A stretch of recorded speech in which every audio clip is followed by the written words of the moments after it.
大家好，欢迎来到学识 Plus。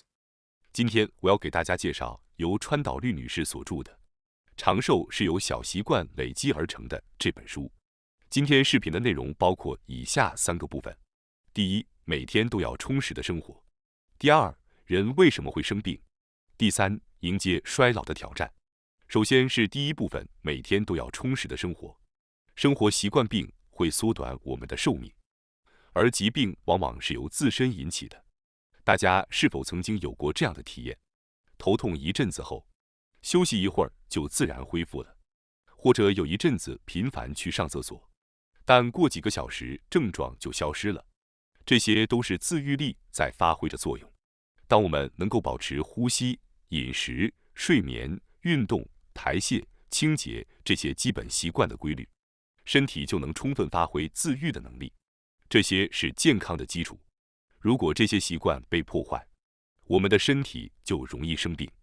不良的生活习惯，比如暴饮暴食、睡眠不足、忍尿、不洗澡、持续工作等，都会对身体造成极大的压力。短期内或许还能忍受，但长时间持续下去，身体的某个部位就会开始出现不适。如果继续放任其不管，便会发展为疾病，即所谓的生活习惯病。保持健康的生活习惯能让自愈力发挥出作用，这样不仅可以纠正日常的小问题，还能更容易感知身体的细微变化。在疾病出现时就调整好生活习惯，这样就可以预防大部分的疾病。当感到不适时，反思并调整生活习惯，是恢复健康的一个基本方法。再比如，当胃部感到不适时，可能是饮食过量所导致的，这时候就应该避免吃夜宵。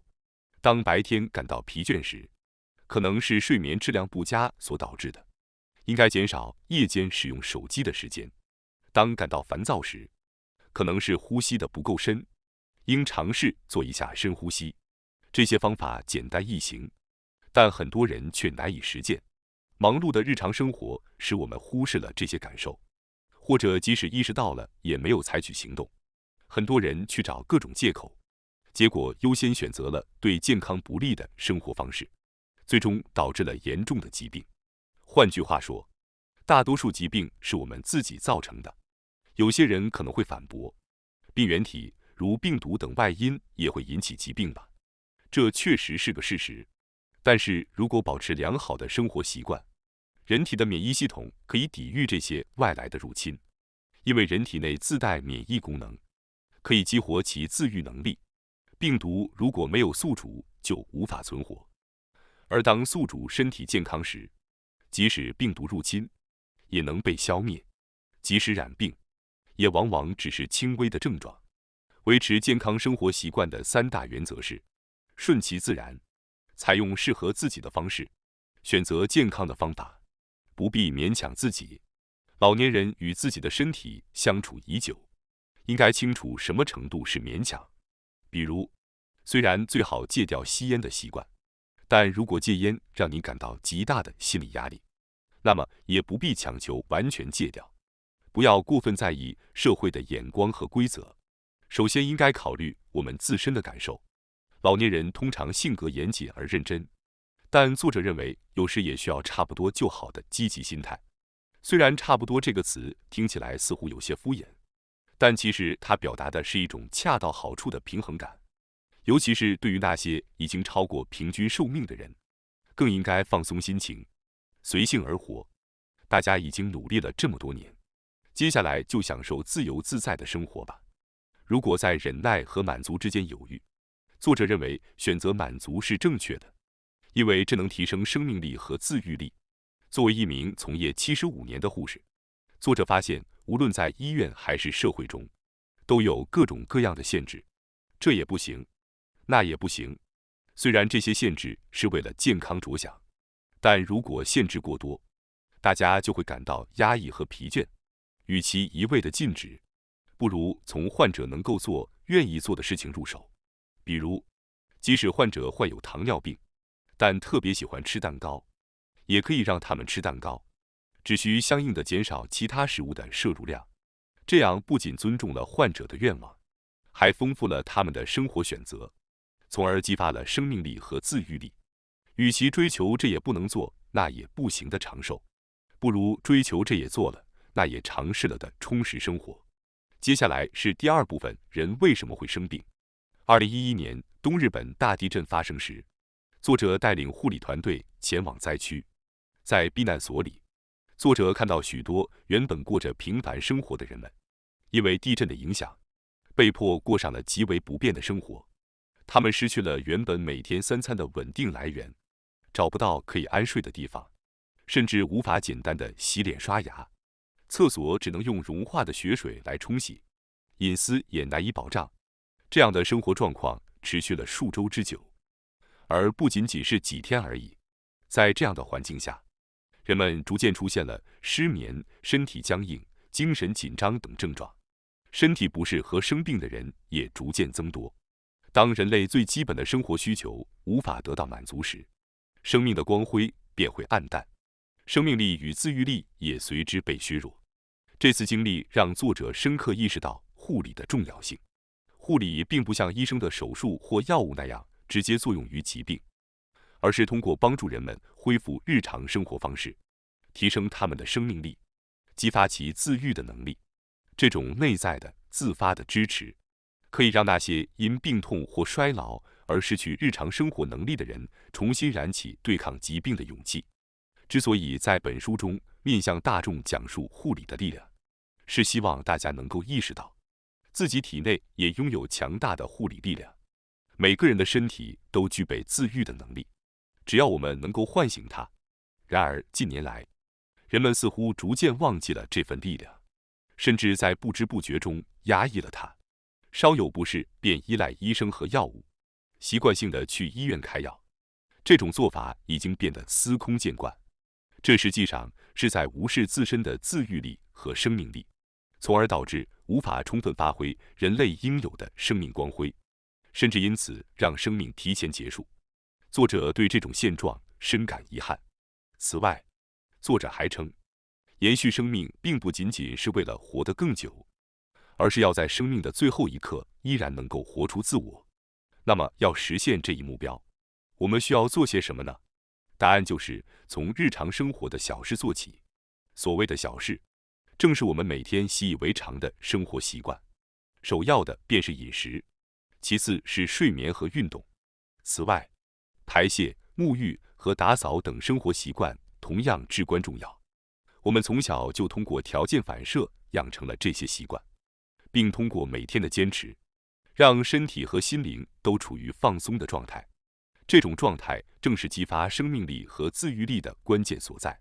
日常的生活习惯正是生命力与自愈力之间的纽带，这是作者从事护理工作以来的切身体会和信念。也许有的人会认为，每天都把生活过得有条不紊是一件非常简单的事情。然而，正是这种看似简单的理所当然，才真正蕴藏着长寿的奥秘。如今市面上充斥着各种只要做某某事就能健康，或只要这样做就能长寿的信息。虽然这些方法可能对健康有些帮助，但仅靠这些手段是无法实现真正的长寿的。现在的您，正是过去所做选择和行动的结果。抱怨并无任何意义。如果您对现状不满，那么从现在起，为了更好的未来，去重新累积新的选择和习惯吧。今天做到的事，明天也坚持做到；明天做到了，后天继续做，如此日复一日的积累下去，健康与长寿自然会到来。我们只有把握好当下的每一个瞬间，过好每一天，才能真正做到延续生命。最后是第三部分，迎接衰老的挑战。随着年龄的增长，我们身体的机能不可避免地会下降，身体逐渐无法像年轻时那样自如运转，偶尔感到不适是自然的。作者将老年人常见的这种不适称为正常的异常状态，意思就是这些身体的变化虽然是异常现象，但对于老年人而言却是正常的。比如，在年轻时能轻松跑完10公里马拉松的人，到80岁时跑不动了，这并不算是异常，而是一种自然的衰老反应。同样的道理，随着年龄的增长，身体各个部位的功能逐渐减退也是理所应当的。然而在医院里，这种正常的异常状态往往被贴上疾病的标签，医生如果不给出病名，就无法开药。因此，哪怕只开一片阿司匹林，也需要在病历中写上一个病名。一旦被诊断为某种病，自然的老化现象便被视为真正的疾病了。于是，患者每天都吃药，每次服药时都会提醒自己我有病。而这种心理暗示，久而久之会让人真正觉得自己患了严重的疾病。药物终究是化学物质，如果可以不吃药，当然是最好的选择。让自己相信患有疾病，再通过药物伤害自己的身体，这是完全不必要的。无论我们多大年纪，直到生命的最后一刻，身体依然拥有强大的生命力和自愈力。如果过度依赖药物和医疗手段，反而抑制了这些天然的能力，这确实是非常可惜的事情。只要我们牢记正常的异常状态这个概念，就可以最大程度地发挥自愈的力量。许多人希望自己能够健康无疾而终，但作者认为，我们不应把无疾而终作为唯一的目标，而是要追求健康闪耀地活着。作者希望在每一个生命的瞬间，都能够保持自我，健康而充实地度过。心态要始终积极乐观。虽然随着年纪的增长，对未来的掌控感会减弱，但作者仍然希望保持对明天的信心，积极地面对每一个今天。就是这样，在不知不觉中，作者已经92岁了。他的心里想，在未来的日子里，他仍会这样继续下去。如果有可能的话，他希望自己能够按照自己的意愿离开这个世界。作者选择不做自己不喜欢的事，不见不愿见的人。相反，即使家人反对，他也会坚持做那些令他自己愉快的事情。同时，他还希望自己能为他人带来喜悦，而不是为了迎合他人去做自己不喜欢的事。让别人感到快乐，自己也会因此感到幸福。换句话说，为他人着想的同时，也是在关爱自己。在这个充满压力的社会中，我们要珍惜自己拥有的一切，活出自己的风格，保持愉快的生活习惯，去实现健康闪耀的活着的长寿目标。感谢大家收看今天的节目。如果你喜欢我们分享的内容，记得点赞、订阅并开启小铃铛通知，第一时间获取我们的更新。在下次的节目中，我们将继续为大家分享更多有益的内容。再次感谢大家的支持，我们下期再见。